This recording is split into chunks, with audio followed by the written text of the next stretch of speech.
Bonjour à tous, bienvenue dans ce tutoriel pour faire la vidange, le filtre à huile et le filtre à air d'une Fiat Panda 169, 1 litre de 8 soupapes pour les modèles de 2003 à 2012. Tout d'abord, il faut vérifier le niveau d'huile en mettant le véhicule bien à plat sur le sol et préparer le matériel et la zone de travail. Il est préférable de travailler en zone privée. Vous aurez besoin d'une clé à 6 pans mâles de 12. Ce sont les clés que l'on trouve habituellement nécessaires pour les voitures du groupe Fiat. Une clé à ruban qui permet de démonter le filtre à huile. Les autres types de clés ne passent pas bien. Un bac de vidange, un entonnoir et du papier absorbant, un pichet mesureur, un filtre à huile, par exemple ici le filtre à huile Mail dont la référence apparaît sur le diaporama, un filtre à air. Là, dans ce cas-là, c'est un filtre à air UFI avec la référence citée à côté. Il faudra 2,8 litres d'huile 10-40 semi-synthèse. Il faudra un tapis de sol et des cartons de protection, une paire de gants jetables, une paire de lunettes de protection, un torchon de bricolage et un ancien bidon pour l'huile usagée.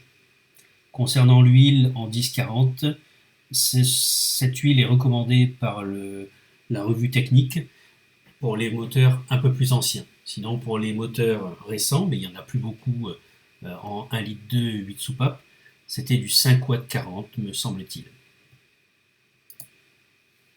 Pour travailler en sécurité, utilisez des rampes, si vous en avez, ou une fosse. Personnellement, j'ai opté pour les rampes. Le moteur tiède, ouvrez le bouchon de remplissage. Cela permet de faciliter l'écoulement de l'huile par le dessous du véhicule avec une circulation d'air. Faites doucement avec ce bouchon à caoutchouc qui est fragile et qui casse parfois avec l'âge. Celui-là a déjà été changé à cause de la casse. Sous le véhicule bien stabilisé, c'est-à-dire en ayant bien mis le frein à main et une vitesse engagée, dévissez le bouchon de vidange. Ensuite, avec les lunettes et les gants, finissez à la main. Approchez bien le bac de vidange car cela se met à couler soudainement. Récupérez le bouchon et essuyez-le soigneusement. Laissez l'huile couler assez longtemps, ça finit par être un tout petit filet, mais il faut laisser toute l'huile sortir, donc prenez le temps et ne faites pas ce genre de travaux dans la précipitation.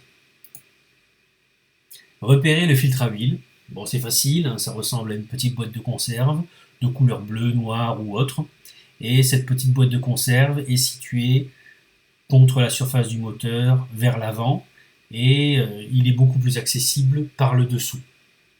On utilisera donc la clé à ruban, qui permet de dévisser correctement ce filtre. Il y a aussi des clés spécifiques avec la marque du filtre. Attention, quand vous allez dévisser, terminez à la main, et ça coule aussi par là. C'est-à-dire que quand vous allez dévisser le filtre, de l'huile va s'écouler aussi. Ensuite, reposez le bouchon de vidange et essuyez bien les surfaces. Les surfaces côté pompe à huile et les surfaces du côté du bouchon de vidange. Revissez fermement le bouchon de vidange. Je n'ai pas pu trouver le couple de serrage, mais j'aurais tendance à vous dire fermement, mais pas trop. Comparez l'ancien et le nouveau filtre, et puis ajoutez un petit peu d'huile sur la surface du joint du nouveau filtre. Ça permet une bonne adhésion, un bon placement du joint du filtre. Et puis ce filtre est à visser uniquement à la main. Alors fermement, mais à la main. Avec une mesure, moi j'ai un pichet gradué, vous pouvez avoir un autre système. Vous pouvez peut-être utiliser la graduation sur le bidon d'huile, mais ce n'est pas toujours évident. Versez 2,8 litres d'huile, 10-40 semi-synthèse, par le bouchon de remplissage. Doucement, car cela coule lentement à l'intérieur du moteur et vous pourriez faire déborder. Refermez ensuite le bouchon de remplissage. Faites démarrer le moteur et vérifiez l'extinction du voyant d'huile. Vérifiez l'étanchéité du moteur tournant en accélérant légèrement, et puis descendez le véhicule des rampes si vous avez mis sur rampe, et puis vérifiez le niveau d'huile. J'ai d'ailleurs fait une petite vidéo. Et maintenant, on allume le moteur en vérifiant l'extinction du voyant de pression d'huile qui devrait être un peu plus long que d'habitude.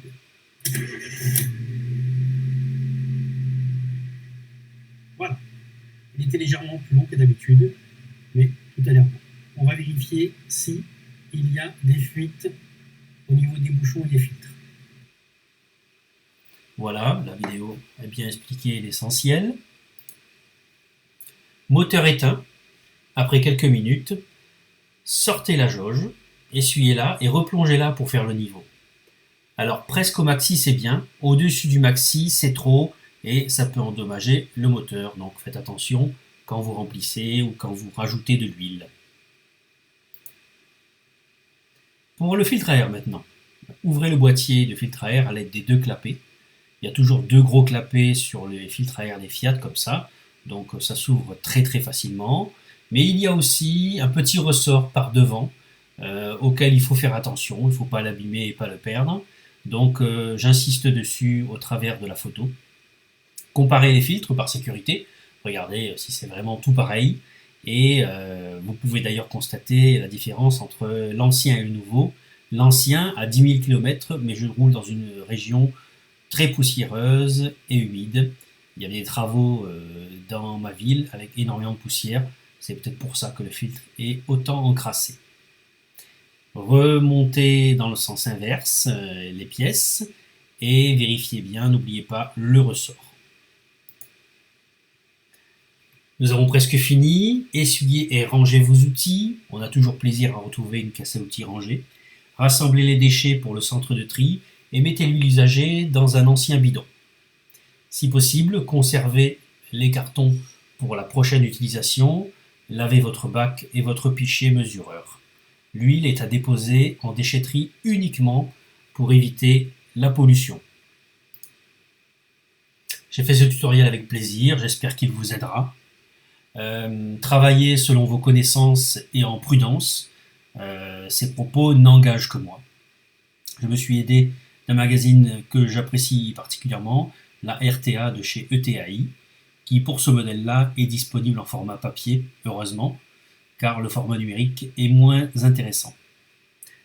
Bon bricolage et bon entretien de voiture.